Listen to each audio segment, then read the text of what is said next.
حدیث نمبر 3992 حدثنا عمرو بن عثمان بن سعید بن کثیر بن دینار الحمصی حدثنا عباد بن یوسف حدثنا صفوان بن عمرو عن راشد بن سعد عن عوف بن مالک قال قال رسول اللہ صلی اللہ علیہ وسلم افترقت الیہود علی 71 فرقة فواحدة فی الجنہ و70 فی النار وافترقت النصارى علی 72 فرقة ف71 فی النار وواحدة فی الجنہ والذی نفس محمد بیدہ لتفترقن امتی علی 73 فرقة واحدة فی الجنہ و72 فی النار قیل یا رسول اللہ من ہم قال الجماعہ۔ عوف بن مالک رضی اللہ عنہ سے روایت، انہوں نے فرمایا رسول اللہ صلی اللہ علیہ وسلم نے ارشاد فرمایا یہودی 71 فرقوں میں بٹ گئے، بس ایک جنتی ہے اور 70 دوزخی ہیں۔ 71 فرقوں میں بٹ گئے، 70 جہنمی ہیں، جہنم میں جانے کے مستحق ہیں، اور ایک فرقہ جو اہل حق کا ہے، جنہوں نے موسیٰ علیہ السلام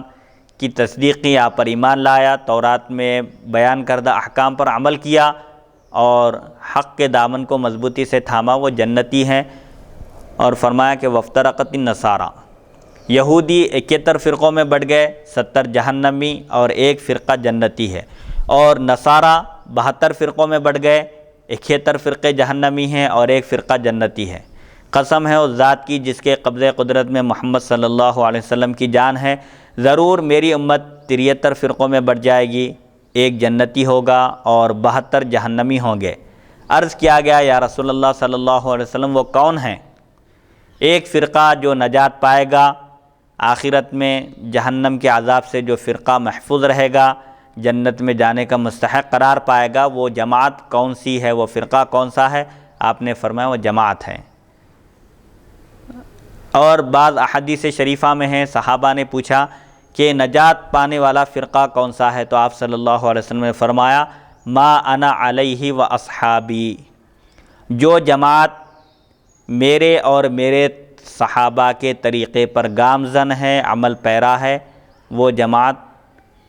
نجات پانے والی ہے، جنت میں جانے کی مستحق ہے۔ اسی لیے محدثین کرام نے فرمایا ما انا علیہ و اصحابی کی تشریح کرتے ہوئے ما انا علیہ سے مراد سنت ہے، اور صحابہ چونکہ پوری ایک جماعت کا نام ہے، تو جو سنت اور جماعت کو اختیار کرنے والے ہیں وہی نجات پانے والے ہیں، یعنی جو حضور اکرم صلی اللہ علیہ وسلم کی سنت کو اختیار کرے اور صحابہ کرام کے افکار اور نظریات اور خیالات اور عقائد کے دامن کو مضبوطی سے تھام لے، وہی اہل سنت و جماعت ہے۔ اور یہ اہل سنت و جماعت کا لفظ یہ کوئی بدعت کا لفظ نہیں ہے، بلکہ اس جماعت کی حقانیت کی دلیل یہ ہے کہ یہ جماعت حضور اکرم صلی اللہ علیہ وسلم کے عہد مبارک سے چلی آ رہی ہے، حضور اکرم صلی اللہ علیہ وسلم کے زمانے سے ہی اس جماعت کا وجود ہے۔ اور جو لوگ نت نئے عقیدے گھڑ کر الگ ہو گئے، وہ نوپیدا جماعتیں ہیں، نئی جماعتیں ہیں۔ جتنی جماعتیں ہیں ان کا جب محاسبہ کیا جائے، جائزہ لیا جائے گا، تو آپ کو معلوم ہوگا کہ جو مختلف فرقے رونما ہوئے وجود میں آئے، ان کی تاریخ بالکل نہیں ہے۔ کوئی 100 سال پہلے کا فرقہ ہے، کوئی 50 سال پہلے وجود میں آیا، اور کوئی فرقہ انگریزوں کی پیداوار ہے۔ بہرحال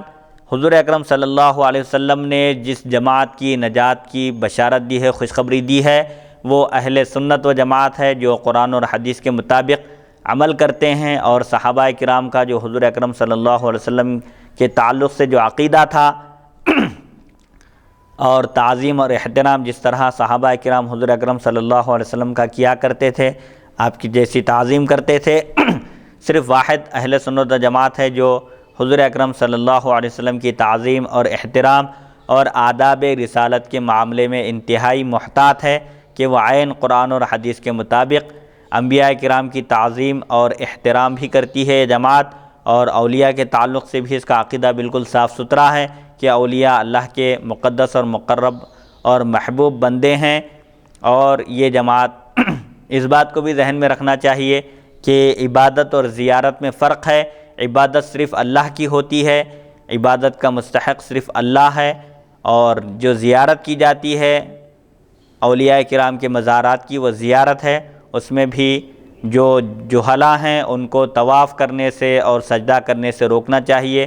یہ اس عمل سے احتیاط کرنا چاہیے کیونکہ سجدہ تعظیمی حرام ہے، بلکہ اگر کوئی عبادت کی نیت سے کسی بزرگ کی مزار کو سجدہ کرتا ہے تو وہ کافر ہو جائے گا۔ یہی شرک ہے، غیر اللہ کو سجدہ کرنا یہ حرام ہے، سجدہ تعظیمی بھی حرام ہے، بلکہ اگر کوئی غیر اللہ کو سجدہ کرے سجدے کی نیت سے تو پھر وہ کافر ہو جائے گا۔ اسی لیے زیارت کے جو آداب ہیں ان آداب کو ملحوظ رکھتے ہوئے بزرگان دین کی زیارت کرنا چاہیے، اور زیارت کرنے سے فائدہ یہ ہوگا کہ حضور اکرم صلی اللہ علیہ وسلم نے ارشاد فرمایا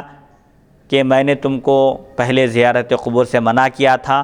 اس کی وجہ یہ تھی کہ لوگ ابھی مسلمان ہو رہے تھے، کہیں ان کے اندر پھر دوبارہ شرک نہ آ جائے، اسی لیے زیارت قبور سے منع کیا گیا تھا۔ پھر بعد میں آپ نے اس کی اجازت دی اور فرمایا کہ زیارت قبور کا مقصد یہ ہے فَإِنَّهَا تُزَهِّدُكُمْ فِي الدُّنْيَا وَتُذَكِّرُكُمُ الْآخِرَةَ، کہ زیارت کرنے سے، قبروں کی زیارت کرنے سے دنیا سے بے رغبتی پیدا ہوتی ہے، اور قبروں کی زیارت آخرت کی یاد تازہ کرتی ہے، کہ انسان کے سامنے یہ منظر پیش نظر ہو جاتا ہے کہ جس طرح لوگ دنیا سے رخصت ہوئے ہیں اسی طرح ہم کو بھی ایک دن اس دنیا سے رخصت ہونا ہے، اور ہمیشہ جہاں ہم کو رہنا ہے اس کی تیاری کرنا چاہیے۔ اس طرح انسان کے اندر دنیا سے بے رغبتی پیدا ہوتی ہے اور آخرت کی یاد تازہ ہوتی ہے، آخرت کی طرف توجہ ہوتی ہے۔ اسی لیے زیارت کرنے میں کوئی مضائقہ نہیں ہے، حرج نہیں ہے، زیارت کرنا مسنون ہے۔ البتہ ایسے اعمال سے گریز کرنا چاہیے، بچنا چاہیے جو شرک تک پہنچا سکتے ہیں۔ اسی لیے مزارات کو سجدہ کرنا بھی حرام ہے، طواف نہیں کرنا چاہیے، زیارت کا جو مسنون طریقہ بتایا گیا ہے اس طریقے کے مطابق زیارت کرنا چاہیے۔ تو اہل سنت و جماعت کے عقائد، نظریات، خیالات اور افکار یہ عین قرآن اور حدیث کے مطابق ہے۔ صحابہ کرام کے جیسا عقیدہ رکھنا یہ ہدایت کا معیار ہے، ہدایت کی کسوٹی صحابہ کرام کو قرار دیا گیا کہ جو کوئی صحابہ کرام کے جیسا ایمان لائے گا یقیناً وہی ہدایت یافتہ ہے، ہدایت پر متمکن ہے، ہدایت کے راستے پر گامزن ہے۔ صحابہ کا عقیدہ حضور اکرم صلی اللہ علیہ وسلم کے ساتھ کیسا تھا کہ صحابہ حضور اکرم صلی اللہ علیہ وسلم کی انتہائی تعظیم کرتے تھے، آپ کا احترام کیا کرتے تھے، آپ کے آداب بجا لایا کرتے تھے۔ یہ بہرحال صحابہ کرام جو عقیدہ رکھتے تھے، عقیدہ شفاعت ہے، عقیدہ علم غیب ہے، تعظیم رسول اکرم صلی اللہ علیہ وسلم ہے، آداب رسالت ہیں، ان تمام کا خیال رکھتے ہوئے جو ان عقائد اور نظریات کو اپنائے گا وہی اہل حق میں شمار کیا جائے گا اور وہی جنت میں جانے کا مستحق قرار پائے گا۔